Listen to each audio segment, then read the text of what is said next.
There's a strange thing that happens when two women wear the exact same silhouette. Same cut, same color, almost the same price point, and yet one of them reads as polished, expensive, quietly powerful. The other reads as tired. Not older. Tired. People can't always name why. But they feel it instantly, the way you feel a room's temperature before you notice the thermostat. 9 times out of 10, the answer isn't the design. It's the fabric. Fabric is the one detail nobody teaches you to look for, because it doesn't show up in a photograph the way a silhouette does. You have to be close enough to see how it catches light, how it falls, how it behaves when a woman moves through a room. And once you know what to look for, you will never be able to unsee it. Today, I'm naming the 7 fabric mistakes that quietly age an outfit, and showing you exactly what replaces each one. Mistake number 1. Fabric that shines when it shouldn't. Picture 2 women at the same dinner. Both in black. One woman's dress catches the candlelight in small, cheap flashes, a synthetic sheen that moves unnaturally, almost plastic under warm light. The other woman's dress absorbs the light instead of throwing it back. Hers looks expensive from across the room before anyone has even seen the cut. The secret is in 3 details. First, fiber content. Anything heavy on polyester or nylon tends to have that flat, artificial shine, while wool, crepe, matte silk, and cotton sateen reflect light softly instead of bouncing it. Second, weave density. A tightly woven fabric diffuses light. A loosely woven synthetic scatters it unevenly. Third, finish. Avoid anything labeled shiny or glossy on the tag and favor words like matte, brushed, or crepe. Here's how it plays out. A matte black crepe dress with a single gold cuff reads as a woman who was never trying to be noticed, and was noticed anyway. That is the entire language of quiet luxury in one sentence. And this next mistake is one most women make without realizing it's a mistake at all. Mistake number 2. Fabric so thin it clings to everything it shouldn't. 2 women, same white blouse pattern. One in a lightweight jersey that clings to every seam of her body underneath, outlining things a blouse was never meant to outline. The other in a slightly heavier cotton poplin, structured enough to skim rather than cling. From 10 feet away, one woman looks unfinished. The other looks tailored. The 3 details that matter: weight, weave, and lining. Weight, look for a GSM or grams per square meter, closer to 120 rather than 80. Anything too light behaves like tissue paper on the body. Weave, poplin, twill, and Oxford weaves hold their shape. Jersey and thin viscose do not. Lining, a fabric that requires a slip underneath is telling you something about its quality before you've even worn it. Apply it like this.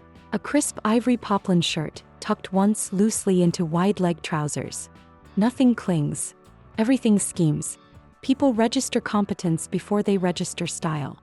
The secret nobody mentions is that this single fix, weight over thinness, solves half the "why does my blouse look cheap" question on its own. Mistake number 3. Fabric with no structure at all. There is a version of every woman's closet where the blazer has simply given up. It folds instead of falling. It creases across the back the moment she sits down. Compare her to a woman wearing a blazer in a wool blend twill with even a small percentage of structure woven in. The shoulder holds its line, the lapel doesn't curl, the whole garment behaves like architecture rather than fabric. 3 technical details separate them. First, fiber blend. A wool or wool blend with at least 3 to 5% elastane or a structured lining holds shape far longer than pure cotton or rayon. Second, weight. A mid-weight twill, roughly 250 to 300 GSM, has enough body to hold a shoulder line. Third, interfacing. Quality blazers use fused or sewn interfacing at the collar and lapel. Cheap ones skip it entirely, which is why they collapse by noon. The application is simple. One structured camel blazer worn open over a silk cami elevates jeans into something that reads as intentional rather than accidental. This is the piece Diane von Furstenberg understood decades ago. Structure does the work that effort used to do. Wait until you hear the next one. It's the mistake that hides in plain sight because it looks correct in every photograph. Mistake number 4. Fabric that peels after 3 wears. 2 identical navy sweaters. By the 4th wash, one has tiny fuzzy balls collecting under the arms and across the belly, the telltale sign of low-grade acrylic or a poor cotton poly blend. The other still looks pressed and new, because it's made from a tighter, higher twist yarn. From across a room they looked the same on day 1. By week 3, only one woman still looks put together. The 3 details to check before buying. Yarn twist. A tighter twist resists pilling far better than a loose, fluffy spin. Fiber source. Merino wool, combed cotton, and long staple cotton pill significantly less than short staple cotton or acrylic. And density. A denser knit simply has less loose fiber available to ball up in the first place. Apply it by treating knitwear as an investment category, not a basics category. One well-made merino turtleneck worn under a blazer outlasts and outperforms 5 acrylic ones, and it photographs the same on wear 100 as it did on wear 1. Mistake number 5. Fabric that's flat with no texture at all. Imagine 2 women in the same shade of camel. One is wearing a completely smooth uniform synthetic flat as a sheet of paper, with nothing for the light to catch. The other is wearing a wool cashmere blend with a subtle nap, the kind of texture that shifts slightly as she moves. Under the same lighting, one outfit looks one-dimensional. The other looks dimensional, almost sculptural. 3 details create that dimension. Nap, meaning a fabric with a slight raised texture like flannel, boucle, or brushed wool. Weave variation like herringbone or a subtle houndstooth that reads as texture rather than pattern from a distance. And fiber mix, since natural fibers hold light and shadow in a way that pure synthetics simply cannot replicate. Here's the application. Pair a smooth silk blouse with a textured wool trouser, rather than doubling down on smooth fabric everywhere. That contrast between smooth and textured is what stylists in Milan build entire looks around. One element the eye can rest on, one it wants to touch. One more mistake hiding behind this one, and it might be the most overlooked of all 7. Mistake number 6. Mismatched fabric weights in the same outfit. 2 women in a trench coat over a dress. One pairs a heavy structured trench with a delicate, fluid silk dress underneath.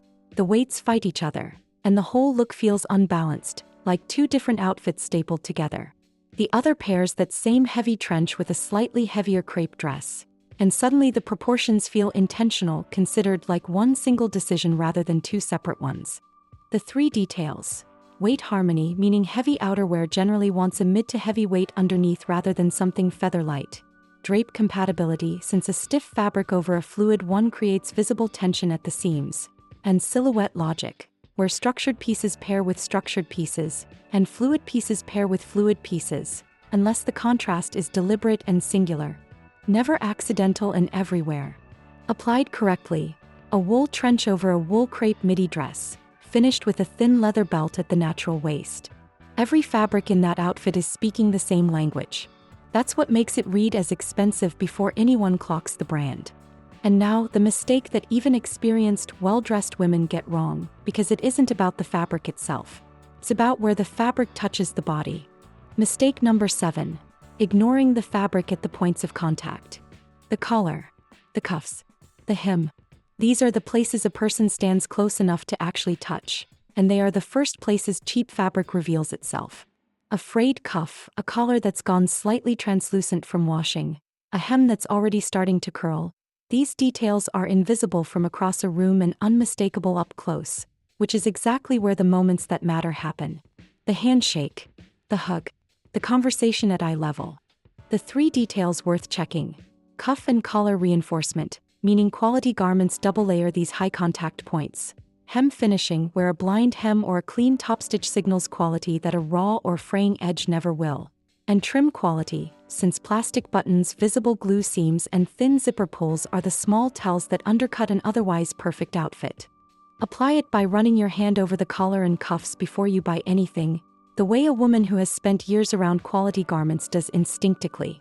Grace Kelly's wardrobe wasn't remarkable because of what people saw at a distance. It was remarkable because of what held up under close inspection.